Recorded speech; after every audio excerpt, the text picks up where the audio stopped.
When incentives are available for renewable energy and/or practices that reduce carbon emissions, livestock and poultry producers tend to show more interest in anaerobic digesters.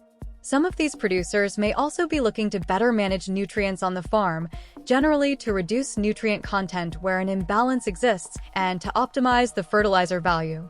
The answer to whether digesters affect the nutrient content of manure is generally no, but in some ways yes. The total amounts of primary fertilizer nutrients and minerals in digestate, the effluent from a digester, will be very similar to the quantities in the manure fed to the digester. The digestion process does not consume these nutrients in producing the biogas, meaning that the amounts of NPK that go into a digester come out in the digestate. This is good for the farm that is utilizing manure nutrients effectively and wants to continue getting that fertility benefit with a digester. However, for the operation that is looking to manage a nutrient imbalance, a digester will not have the desired direct effect of reducing total N, P, or K contents. But digesters do have indirect effects on nutrients. Carbon is integral to a soil's organic matter content and is a nutrient that is important for soil health.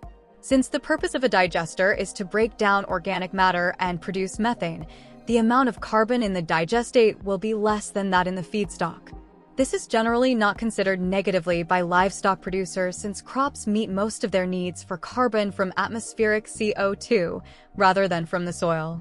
Also, organic matter contributes to odorous compounds coming from manure, so digesters reduce odor potential by breaking down and transforming organic matter in the manure to gas.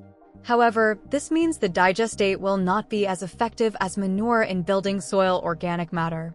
The form of nitrogen in digestate is generally ammonium, a readily available source of N for crop use. This is generally considered favorably in terms of fertilizer value, but ammonium N can be lost as ammonia emissions during storage. Thus, after storage losses, digestate will likely offer more first-year available N than manure, but it might contribute less N overall. Another consideration is that the consistency of digestate will be thinner than the manure influent, which makes digestate easier to pump and apply to fields. This means that applying manure nutrients as digestate can accommodate improved timing of application and application to growing crops, which should enhance nutrient utilization. The bottom line is that digesters are worth considering where key objectives involve energy recovery, carbon-based incentives, and perhaps odor control. If nutrient management is a primary goal, recognize that digesters will not reduce total phosphorus or nitrogen contents.